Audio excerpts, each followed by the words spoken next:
What is up, y'all? Welcome back to my channel. Today, we're diving back into the MLB Legends for 2021 series that I've been doing, and we're doing it a little bit differently. For the most of these, we've been recording them on Twitch and then putting it up on YouTube. Today, we're going straight to YouTube. So I'm recording this without the assistance of Twitch chat, which is actually going to help you guys who are watching this on YouTube, because all the guys that I forget are going to be open to you guys to mention in the comments below. We are going to cover the Toronto Blue Jays today. And so get your Blue Jays names ready. Get them to start rumbling around in your head. I've got 6 players for you. And these are just legends that I'd like to see in MLB The Show 2021. I have no inside info, no idea if they're going to be in the game. Hopefully we get a handful of these right across the many teams. I need to pick up the pace if I'm going to get this out, get all 30 of these out before the season starts. I know that, we're just over 2 months away. That should be enough time, let's be honest.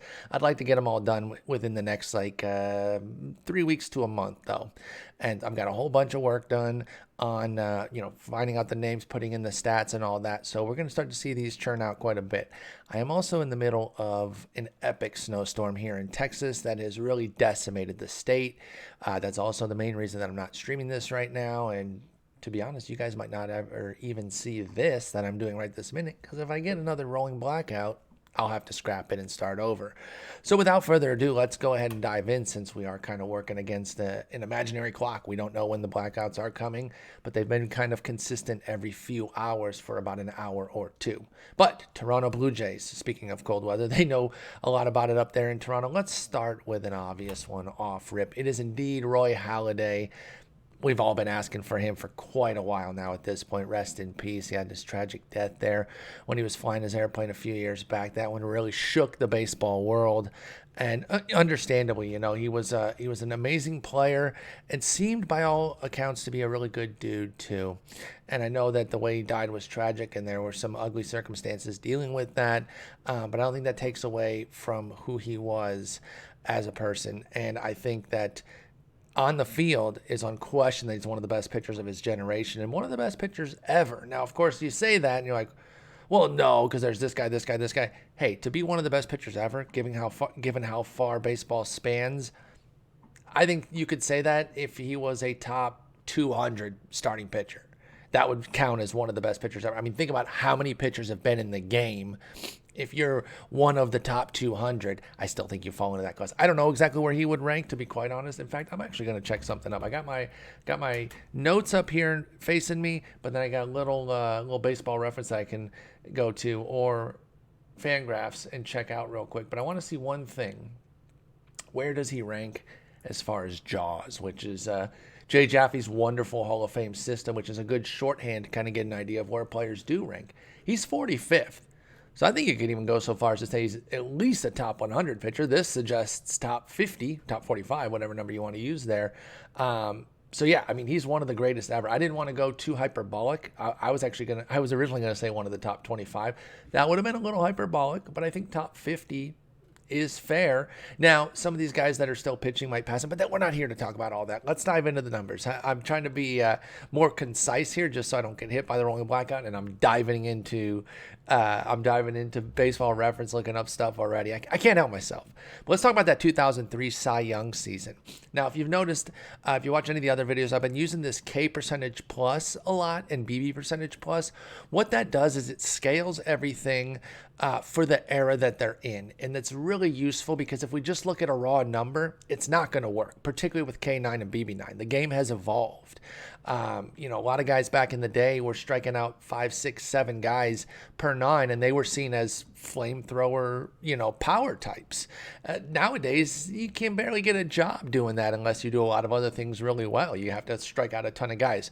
So this is similar to OPS plus, WRC plus, ERA plus, numbers like that. The plus means that it's going to be scaled. If you see a little plus after a stat, it means it's going to be scaled to where 100 is average and every point above is a percentage point better and below the other way. Now with BB percentage plus, it does work a little differently. You do want a lower number. You want to be under the average. So 37% BB walk percentage plus is amazing. That's truly insane. You're 63% better than league average, and of course the K percentage works the way the other ones do, where you're 21% better than league average. Second in MLB, he was second in MLB with the walk rate there, and he had an MLB best 266 innings. Then you look at his 2010 Cy Young with Philadelphia. He was at 115 and 35, which was again second. I wonder who was first. I wish I'd have taken that note. With again an MLB best 250 innings.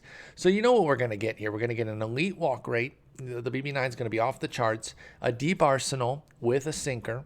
A lot of the meta pitches I think he would have. And that, well, actually, we don't know what the meta pitches are going to be in 21, but the ones that we're used to, we know that sinkers are probably still going to stay good. And then insane stamina. And I really think there's diamond, gold, and silver potential across his career that can make a few different cards. I've been lobbying for them to go a little bit deeper with guys and make those golds, silvers, bronzes where they fit. They kind of got away from that this year, and I'm not even so much critiquing that and saying what they did was wrong, because I thought content was legitimately an A+ this year with all the diamonds, but I'm open for a lot of golds, silvers, and bronzes to come back in the game too. Not in place of the diamonds. I still want the Diamond Fest, but I want to add back in those mid and lower tier cards. Next up is another one that's probably a little bit on the obvious end, but hey, just because it's obvious doesn't mean it wouldn't be awesome. I would love to see Carlos Delgado get in this game. Hey guys, and that's what happens when you close a tab. Yeah, I'm leaving it in, okay? I'm going to show my foibles here. A professional YouTuber would take it out. I'm not a professional YouTuber. I closed that tab there, and I had an open YouTube that I don't even know how long. My computer has restarted so many times because of this blackout that the YouTube channels or the videos that you have open refresh so that when you go to that tab, it starts again. And I didn't even know that was pulled up. But if you want to know what it is, it's a Cody Ko video. You should watch Cody Ko. He's very good. Anyway, Carlos Delgado. I'm sorry. I'm all over the place right now. It's been a hell of a week, and it's only Tuesday. 2000 season for Carlos Delgado. He hit 344 with 41 homers, an 1134 OPS, and a 179 WRC plus. There's another one of those plus metrics. That means he's 79% better than league average. You do realize that if he was 21 points higher, he would basically be 2 league average players. And a league average player is very good. And you combine 2 of those into one, that's insane. Look at that peak from 1997 to 2006. He had a 287, 397, 571 line with 337 homers on average per season. That's nutty. That's nutty. Even in a bulk of that being in the steroid era, that's still incredible. He was a monster. I think his 1996 card could be a BR God, 298, 379, 538 versus lefties. He only had a 523 OPS against lefties. I think I said versus lefty the first time. Versus righty there. So he would dominate versus righties and have bad numbers against lefties. Probably make him a silver over there at first base. That's exactly the kind of card. You know what that reminds me of? Kind of like a Mitch Moreland live series from this year. So I think we'd see diamond, gold, and silver potential. Now, I didn't put a note in here for it. I usually do 3 to 4 bullet points for a guy. He did have some catcher eligibility like very early in his career, and I am actually going to go, since I didn't put a note about it, I'm going to look it up real quick. I don't think there was ever any seasons that were like legitimate to where we could actually get catcher eligible Delgado. It'd be great, but I just don't know that they could necessarily finagle it because he literally played 5 innings of catcher in the majors. Now, I think the best they could do if they wanted to kind of scam it on in there, and I'm all for a little shenanigans here. You could just make him a really bad catcher, and then we could decide if we wanted to do that. If they used his 1996 season, he last caught, again, for like no innings, in 1994. Now, what they do currently in MLB The Show with a live series card is the 3-year rolling. And if you've played a position within those 3 years, you can then get that eligibility. So if they did a 96 card, they could throw catcher eligibility on there, even though he didn't play it in 96 because he had played it in 93 and 94. Again, I would say that you'd have to make him a really bad catcher, but if somebody wanted to do it to get the stick there, I will say this though too. That's that BR God card that we're talking about. So that would be kind of the fun way to do it. And then if you want to use him at catcher in BR, you take the risk, because I say you make him a terrible catcher, but give him catcher eligibility. You want to use that awesomeness against righties in BR. I'm open to it. We'll see. But I would love to see Carlos Delgado in the game. He'd be one of those amazing power hitters. It's not a new player type. We have Carlos Delgado types all over the game. And that's just kind of the way it is with first base. It's such a deep, rich position. There's not too many dynamic player types there. That doesn't mean I wouldn't want Carlos Delgado in, though. I think that'd be a lot of fun. Next up, Devon White, Devo, baby. What a stud. I mean, you're talking elite center field defense with great speed, and he's a switch hitter. His best season was 1991 when he hit 282 with a 797 OPS. Now, 797 doesn't really hit you there and say, that's not that good, a sub 800, but it was a 119 WRC plus back then. So he's about 20% better than league average, 19 to be precise, of course, with 17 homers and 33 stolen bases. I think you throw in the great defense, the great speed with that, I think you can probably get a diamond out of that. So I think he has diamond, gold, silver, bronze potential, and a lot of fun to use. Devon White was one of my favorites to watch as a kid. He was an amazing center fielder.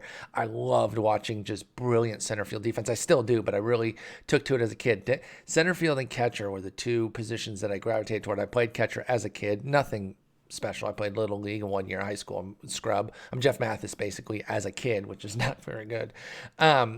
But I loved watching great center fielders, and Devon White was one of the best. I think he'd be an amazing addition to the game as kind of one of those mid-tier Jason Kendall level sort of legends where you're like, hey, I remember him, and then you learn more about him, and then if the card plays well, has a glitchy swing, he becomes a little bit of an MLB The Show hero. I love players like that.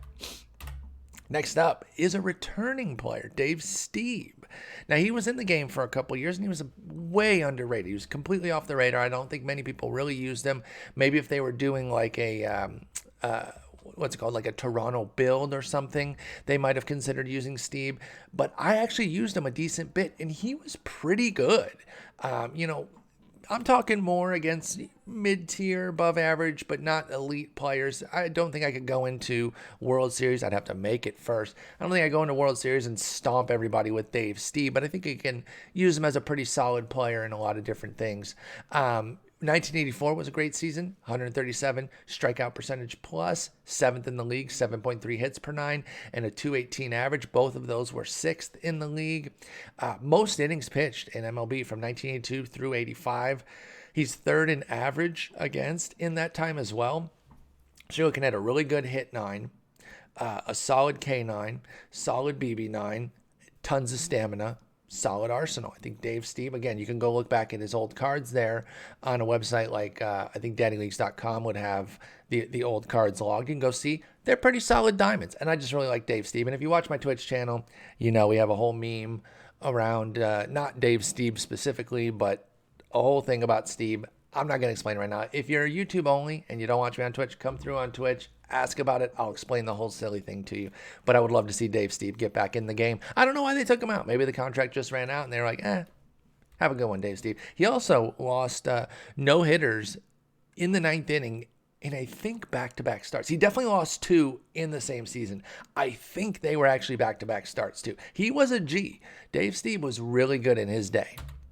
Next up, this is a personal favorite. This one, some of y'all might not even remember him, or if you do, you don't remember him all that fondly as anybody special.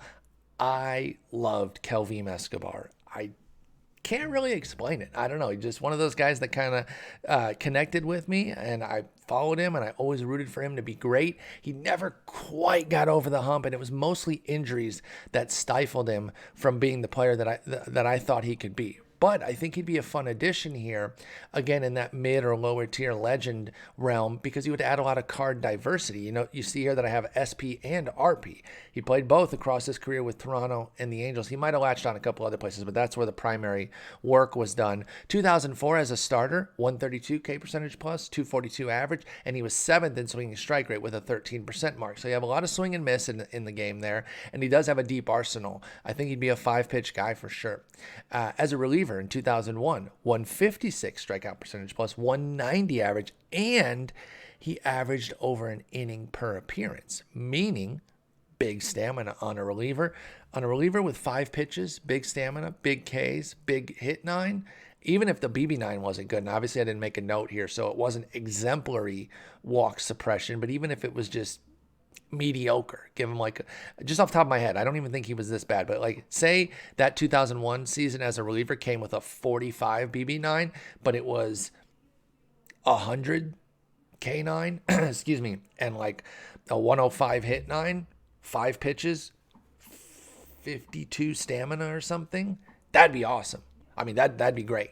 So like I said, deep arsenal, card diversity, and he was top 10 in strikeout percentage from 2001 to 2005. Like, there are cards that you can put together here for Kelvin Escobar. And so again, one of those guys that maybe you don't know a whole lot about him, maybe you don't remember him that well, but then he comes into the game, he becomes a low-key stud, and you develop more of an appreciation for him. And then the last one here for Toronto is Vernon Wells. Famous outfielder, one of their better players of the time. Was always one of those guys, though, that kind of, as the stats revolution was taking hold, it kind of exposed some of his flaws, namely that he didn't walk that much, and didn't hit enough to get on base to kind of make up for it. And as a power hitter, you know, that's just, it's not that walks are like an end-all be-all and that if you walk, you're inherently an amazing player. It's that when you are a power player in particular, and you're getting those extra walks, you're getting those extra times on base, better opportunities to score, you're a bigger threat, in the lineup, it just makes you more of a complete player. And you're not striking out as much, you're not having as many, weak at plate appearances. And so walks can just, again, you can't force them on a guy. I think of a guy like Tim Anderson. Everyone says, well, if he walked more, he'd be even better. I don't necessarily think so. I think it would take him out of his game and kind of lose some of the things that he is able to do. And maybe that was the same for Vernon Wells. I just know that when he was in his peak, it was a lot of like, yeah, but he's just a little bit shy of being that transcendent type of player because he only walks at like a 6% clip off the top of my head. 6.5 was his career. We'll call it 7. And even at his best, I think 8% was his career high. But he didn't strike out much either. Usually I have a bigger issue, and that's I have a bigger issue with a guy who strikes out a ton and doesn't walk. At least on Vernon Wells' side, he only struck out 13% of the time. That's not bad for a power hitter. So I'm not here to crush him. That's the one like little negative in his game. As far as what he did at the dish, his defense wasn't very good either. That's why I said the one negative in his game at the dish. I didn't want to imply that was the only thing he didn't do very well. But I remember when he was traded to the Angels, that's when his career kind of fell apart in his early 30s. It seemed like he was going to be a guy with the power that he had and with the ability to make contact. I thought he'd stick around deep into his 30s, like maybe even into his late 30s, early 40s. But he was out of the game by 34. Which was kind of surprising. And he had 3 poor seasons, 2 with the Angels, 1 with the Yankees after leaving the Blue Jays, and poof, he was gone. It was kind of wild there. And again, part of it comes to the fact that his OBPs were really low because he didn't walk much, and his batting average wasn't quite good enough to carry that. But again, I feel like I'm being way too negative about him. Let's talk positives about Vernon Wells. 2006, hit 303 with an 899 OPS.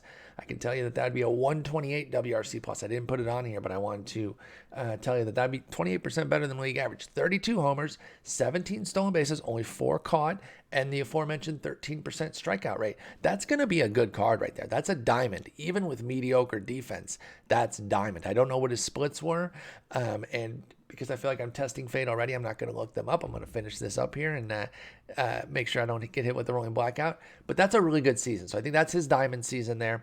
And then 2003 to 2010, he hit 280 with an 813 OPS and a 110 WRC plus. A nice little peak there. Again, he wasn't top of the scale player. There's a reason he's 6th on this list here. If you ask me between the two, I'd definitely prefer Devon White to Vernon Wells because I think Devon White's a more unique player type than Wells. But he also would have diamond, gold, silver, bronze potential.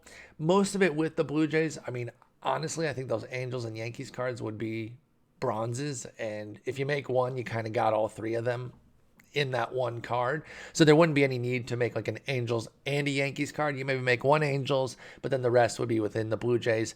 But again, a good player. I feel like I was a little too negative on him. I didn't really mean to go that route. Vernon Wells had his day in the sun. I mean, when you put up 7,200 plate appearances where you're better than league average, he was a 102 WRC plus for his career. That's good.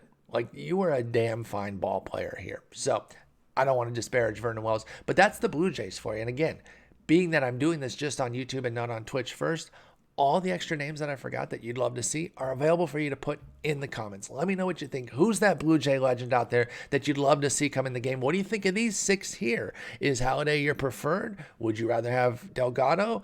Maybe you like one of these mid-tier, low-tier guys that I go for. I think Halliday is probably the one that everyone wants, but let's say, give me your second favorite too. If Halliday is your favorite, who is your second favorite? Anyway, I got to get going. I don't want to get hit with a rolling blackout. Thank you guys so much for watching. Hit a like, hit a subscribe. We got the AL Central coming up next. I have all the notes ready for that entire division. I'm going to start churning those out very soon. Hopefully we get this winter storm out of the way. We stop the rolling blackouts and everything's situated. But thank you guys so much for watching. Peace.